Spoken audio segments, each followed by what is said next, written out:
Back pain is something we all can relate to. 80% of all Americans will experience some kind of back pain. Deborah Pinkerton introduces us to a man who was part of that statistic. Deb. Thanks, Amy. A Cumberland County man has an amazing story to tell. Jerry Morrison never knew back pain could be so debilitating. Here's Jerry's story. This is a typical morning for Jerry Morrison and his wife, Marty, spending time with their granddaughters.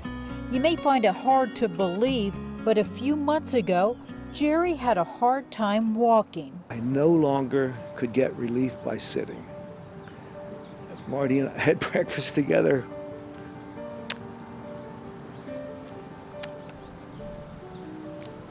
So I'm remembering that. I'd rather not. I'm remembering how bad it was. You don't want to see someone you think is your rock. He's so solid. He's a strong person. And to have something like this happen to him, it was not easy. Jerry's back problem started 2 years ago. He had lumbar stenosis. He had narrowing of spinal canal. That's what stenosis is. He had lumbar scoliosis. He had a bend in his spine. And he also had a herniated disc on the right side. Initially, Jerry relied on medications to treat the pain. I had the epidural injections and they worked. They helped me for a week or two. Maybe the first 1 or 2 was 3 weeks, but then they wear off. And then you're right back into that debilitating pain. The pain became worse when Jerry and Marty were on vacation in Florida in January. Out of nowhere, I got hit with that debilitating pain, that spinal stenosis pain, shoots down your leg into the back of your calf, and it really immobilizes you. You could just see him struggling. We had to walk to restaurants, and just a half a block was very difficult. By March, Jerry knew something needed to be done, just as the COVID-19 pandemic intensified. I remembered I had seen Dr. Butler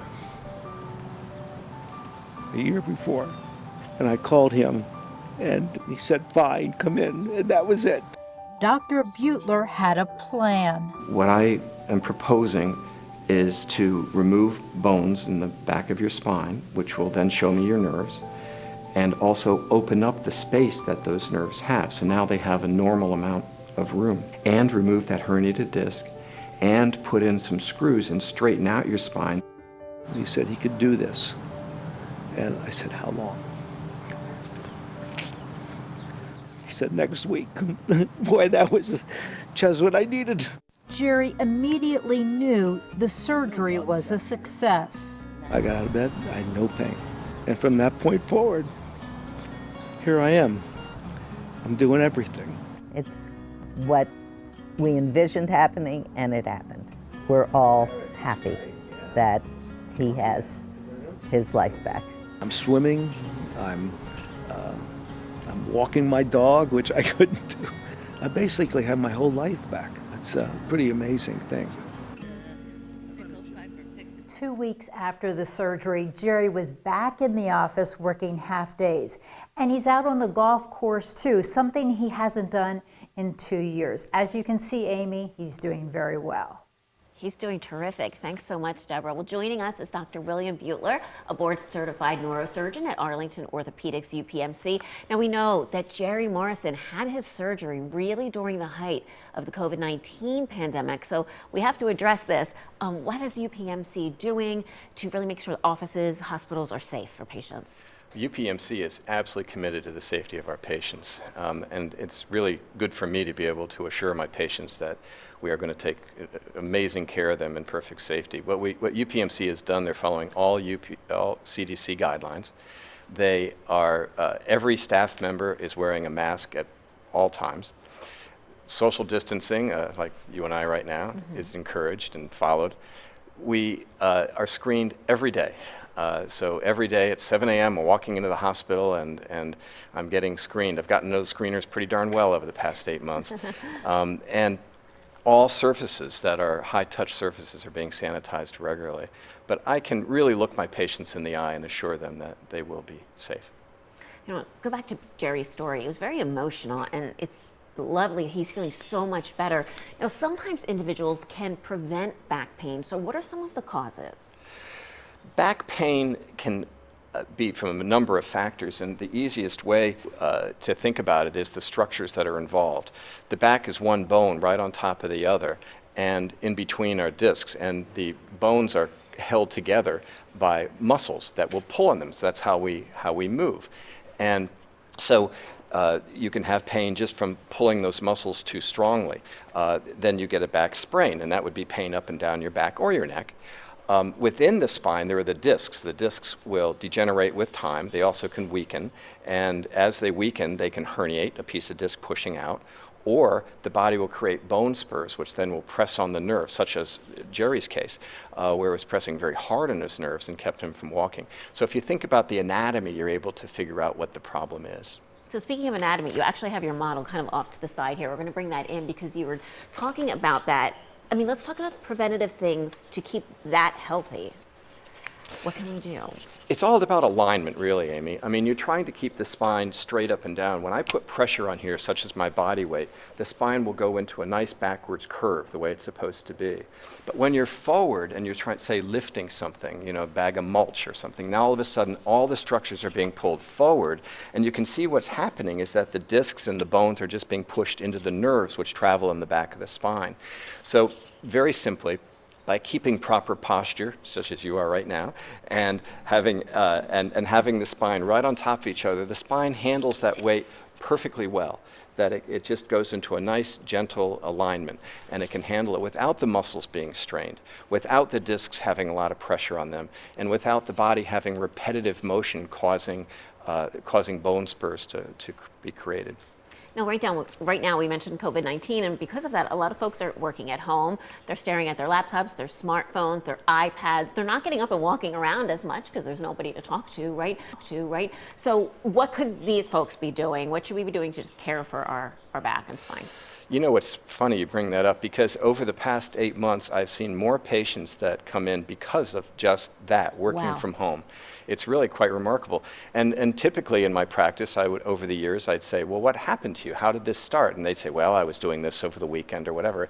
Now I hear, well, I was at home and I was sitting. That's what I've been doing for the last several months. So in their mind, they're like, nothing. I haven't done anything. Right. And that's exactly right. And yet they were doing something bad. They're staying in that position. So if you're at home and you're doing your Zoom meetings or whatever, the first thing I can say is the posture. That's important. But the second thing is take breaks. I'd say at least twice an hour. Get up, move around, stretch. Do something to relieve the pressure on your spine. Best thing you could do is actually walk. Just get outside and walk. The muscles in each side of the spine are contracting and relaxing with every stride, and that'll make a big, big difference. Now, for those who are in pain, there are options for lower back and neck pain. Tell me what some of those options are. Well, the options, the main thing is that don't worry. That's the first thing. Life will go on. It'll get better. One way or another, we will make you better. But the first thing is you can stretch, you can move, put some ice on it. Anti-inflammatories, Advil, Relieve, very important. So just home remedies actually are good. Many years ago, when I was learning this in my residency, we were taught, put a patient in bed, and that's exactly wrong nowadays. What we've learned is the opposite. I'll give you 1 day off if you come to my office and say you're in pain. After that, you're getting up and you're moving, and let's get outside, let's get walking, and get back into exercising too. All that's very important. The spine is made to move. It's not made to stay in that position. Wow, I didn't think of it that way. Thank you so much, Dr. Buetler. Good to have you with us today. And we have some information. If you would like to call and get an appointment, you can contact the Spine Care Center at UPMC Pinnacle. That number is 791-2630. Thank you again, sir. Now, as part of the special Good Day PA, ABC 27 and UPMC are hosting a web chat. Deborah Pinkerton is back with us now with viewer questions. Hi again, Deb. Thanks, Amy. Doctors are answering your questions right now at abc27.com/UPMC Ortho Chat. Joining us right now is Dr. Stephen Kalina, Medical Director for the Bone and Joint Center at UPMC Pinnacle. Thanks for being with us. Good morning. Thank you. We received a couple of questions. Here's the first question. I'm having pain and stiffness in my shoulder. My symptoms include not being able to raise my arm very high. I have heard my friends talk about frozen shoulder. What can I do to help my shoulder? Sure, sure. So frozen shoulder is very common in folks as they get into their 40s and 50s and 60s. And the main thing is you want to see somebody who can evaluate it, because it can act a lot like a rotator cuff tear or even osteoarthritis.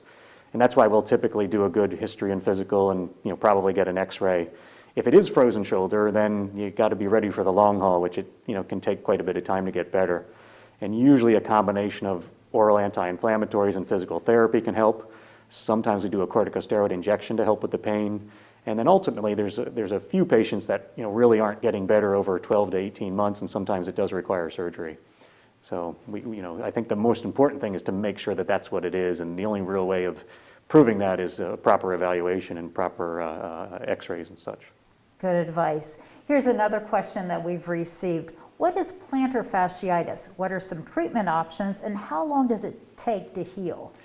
Sure, sure. So plantar fasciitis happens in all kinds of folks. Happens a lot in runners. Runners are very familiar with it. And mainly it's a pain on the bottom of the foot. It's toward the heel side. And it usually is pain in the morning with the first few steps, and sometimes later in the day as the foot gets tired. And there's a very broad ligament at the bottom of the foot called the plantar fascia. And it becomes scarred down and becomes painful. And much like the other things we treat, it's properly diagnosing it. We sometimes use what's called a night splint to keep folks stretched out at night, so those first steps aren't as painful. Oral anti-inflammatories, occasionally a corticosteroid injection, arch supports, all those kind of things. And then again, being prepared that it's going to take some time. The good news is most folks do get better eventually, and we want to not do surgery on someone who doesn't need it. But sometimes we do a surgery where we release it or do percutaneous tenotomy to help them with their pain. And the vast majority of people will get better. It's a tough one to have all the time, because when it's on the bottom of your foot, it's hard to avoid. Right, so just be patient. Sure. Okay, thank you so much. You're very welcome. And to submit your questions to the specialists here, log on right now to abc27.com/UPMC OrthoChat. Back to you, Amy. Thank you, Deborah. We'll check back with you in just a bit, but coming up next, we'll hear from a Cumberland County woman who has dealt with knee pain since she was a teenager. Her story is coming up next on this special Good Day PA on ABC 27.